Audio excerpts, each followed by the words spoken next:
Hello friends, I'm Suji. ఈరోజండి మనం వచ్చిన ప్లేస్ లగ్జంబర్గ్ కంట్రీకి వచ్చామండి. చాలా బ్యూటిఫుల్గా ఉంటుంది, చూపిస్తాను రండి.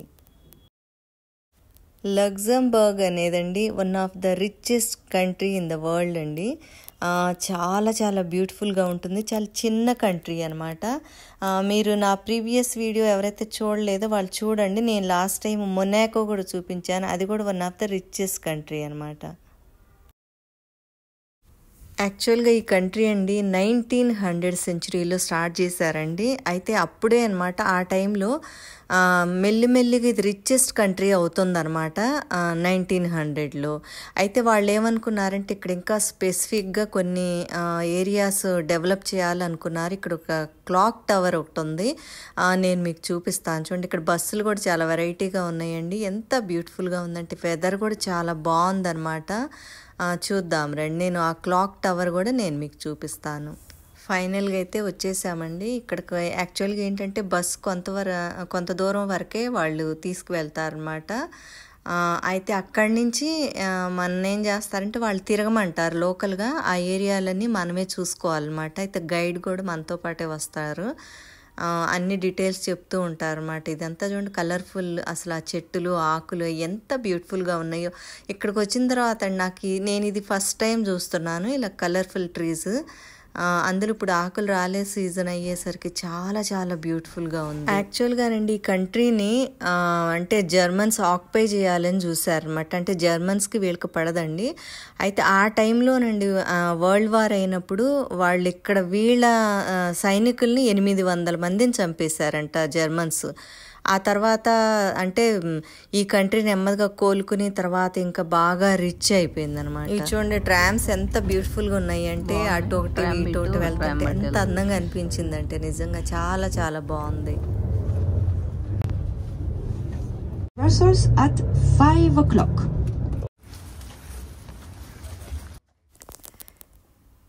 ఇప్పుడు ఏంటంటే గైడ్ ఏమో కొంతమందితో వెళ్తుందండి. అయితే ఇక్కడ పర్సనల్గా కూడా మనం బయటకు వెళ్ళొచ్చు అనమాట. వేరే వేరే ఏరియాస్కి వాళ్ళు మనకి ఒక 3 hours టైం ఇస్తారు. ఆ టైం లోపల కావాలనుకున్న వాళ్ళు స్పెషల్గా వెళ్ళొచ్చు, లేకపోతే ఆమెతో పాటు వెళ్ళాలనుకుంటే వెళ్ళొచ్చు. చూడండి ఆకులు అసలు ఎంత బ్యూటిఫుల్గా ఉన్నాయంటే నిజంగా భలే ఉన్నాయి. మన ఇండియాలో వచ్చేసరికేమో డిఫరెంట్ కలర్ ఉంటుంది. ఇంకా కొన్ని చాట్ల అంటే రెడ్ కలర్ కూడా ఉన్నాయండి, అవి కూడా చాలా బ్యూటిఫుల్గా ఉన్నాయి. ఇప్పుడు మేము కూడా పర్సనల్గా వెళ్తున్నాం. ఇదిగో చూడండి, దీని గురించి నేను మీకు చెప్తాను. ఇక్కడ 1909లోనండి వీళ్ళు ఒక ప్రాజెక్ట్ స్టార్ట్ చేశారన్నమాట, బిల్డింగ్స్ అన్నీ కట్టడం. అయితే 1913లో వచ్చేసరికి ఆ కంప్లీట్ అయిపోయినాయి ఆ భవనాలన్నీ. అయితే వాళ్ళు ఏం చేశారు, ఇక్కడ ఒక గడియారం టవర్ కట్టారండి. నిజంగా ఎంత బ్యూటిఫుల్గా ఉంటుందో చూడండి. పొడవైన గడియారం, రంగురంగు బంగారపు రంగు అంకెలతో మెరిసే ఆ క్లాక్ మన సన్లైట్లో చాలా మెరుస్తూ ఉంటుందన్నమాట. ఎంత బ్యూటిఫుల్గా ఉందో ఇక్కడ వాళ్ళండి దీన్ని ఎంతో ప్రేమగా BCE క్లాక్ టవర్ అని పిలుస్తారండి. అంత బ్యూటిఫుల్గా ఉంటుందన్నమాట ఈ clock tower.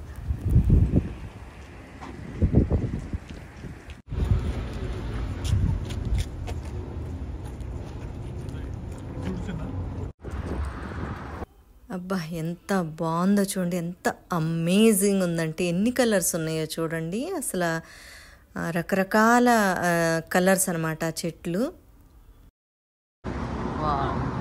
Amazing.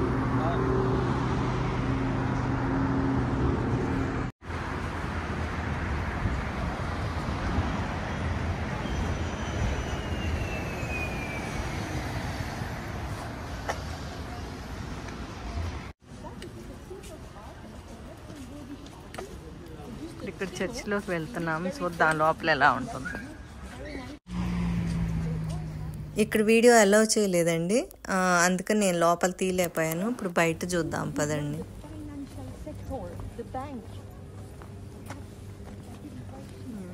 Tourist guide అనమాట, చాలా బాగా చెప్తుంది.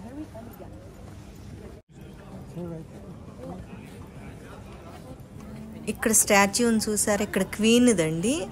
ఆ క్వీన్ స్టాచ్యూ ఇక్కడ పెట్టారనమాట. ఇక్కడ క్వీన్ అంట.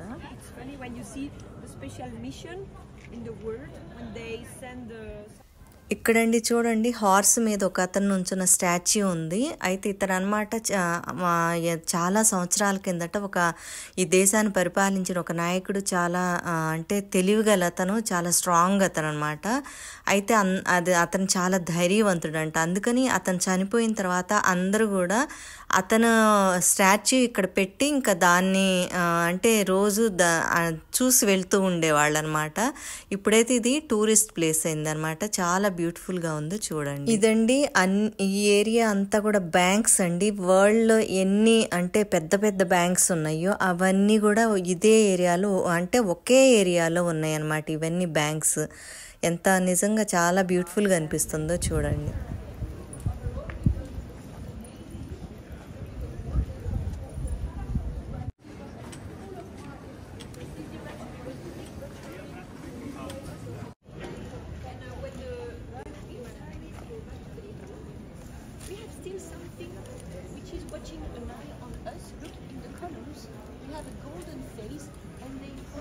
ఈ పోల్లో ఒక చిన్న ఫేస్ పెట్టారు, బాగుంది.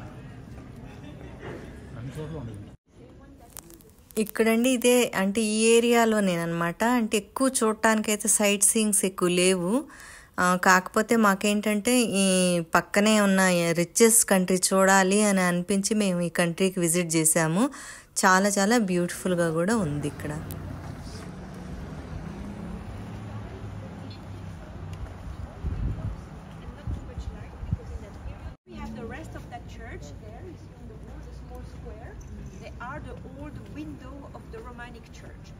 Then between the 13th and the 15th century was the Gothical period. In the Gothical period, in front you see the yellow building with all the windows. That is the European tribute. Behind we don't see it, but they have also European time. దీని పేరు వచ్చేసరికండి న్యూమన్స్టర్ అబే అండి. పేరు కూడా చాలా డిఫరెంట్గా ఉంది. దీని గురించి నేను మీకు డీటెయిల్స్ చెప్తాను. ఈ బిల్డింగ్ కన్స్ట్రక్షన్ అండి 1666లో స్టార్ట్ అయ్యి 1688లో కంప్లీట్ చేశారనమాట. మొదటిసారి ఏం చేశారంటే ఇది క్రిస్టియన్స్ కింద ఇచ్చారనమాట. వాళ్ళు ఇదే ప్రేయర్స్ అవి చేసుకోవటానికి. ఆ తర్వాత ఏం చేశారంటే సెకండ్ దాన్ని వాళ్ళు రిటర్న్ చేసిన తర్వాత మళ్ళీ దీన్ని ఏం చేశారంటే హాస్పిటల్ కింద యూజ్ చేశారనమాట. అయితే 1684లో ఫ్రాన్స్తో అప్పుడు వార్ జరిగినప్పుడు ఏమైందంటే దీన్ని అంతా డిస్ట్రాయ్ చేశారు. డిస్ట్రాయ్ చేసిన తర్వాత దాన్ని ఏం చేశారు, తర్వాత 19th సెంచరీలో దీన్ని జైల్ లాగా మార్చారనమాట. అయితే ఇక్కడ ఒక ఫేమస్ ఒక పొయిటర్ అండి యాన్ పాల్ కెల్లెర్ అని అతను ఇక్కడే ఈ జైల్లోనే ఆయన్ని పెట్టారనమాట. ఆ తర్వాత ఏం చేశారంటే మళ్ళీ 20th సెంచరీకి వచ్చేసరికి మళ్ళీ దీన్ని మఠం కింద యూజ్ చేస్తున్నారు అన్నమాట. అంటే జైలు నుంచి మళ్ళీ కన్వర్ట్ అయిపోయింది. ఇప్పుడు ఇది ఎగ్జిబిషన్స్ కానీ ఏవైనా అటువంటి వాటి కింద దీన్ని వాడుతున్నారు అన్నమాట. ఎంత బ్యూటిఫుల్గా ఉందో ఏరియా చూడండి. పచ్చని చెట్ల మధ్యన ఈ నిజంగా ఎంతో అద్భుతంగా ఉండే ఈ బిల్డింగ్ని చూస్తుంటే అసలు నిజంగా రెండు కళ్ళు చాలటం లేదండి, అంత బ్యూటిఫుల్గా ఉంది. ఇదండి ఈరోజు లగ్జంబర్గ్. ఈరోజుతో లగ్జంబర్గ్ టూర్ కూడా అయిపోయింది. నెక్స్ట్ వచ్చేసరికి మేము నెదర్లాండ్స్ వెళ్తున్నామండి. నెదర్లాండ్స్ అయితే అది నిజంగా స్వర్గమేనండి. అది చాలా చాలా బ్యూటిఫుల్ ప్లేస్ అనమాట. మీరు స్కిప్ చేయకుండా మాత్రం వీడియోస్ చూడండి. మరి వీడియో నచ్చినట్టయితే లైక్ చేయండి, సబ్స్క్రైబ్ చేయండి, కామెంట్స్ కూడా చేయండి. నెక్స్ట్ వీడియోస్ అయితే తప్పనిసరిగా చూడండి. ఇంతవరకు ఎవరైతే నా వీడియోస్ ప్రీవియస్ వీడియోస్ చూడలేదో ఓకే అండి, నచ్చితే మాత్రం లైక్ చేయండి, షేర్ చేయండి. Okay, thank you.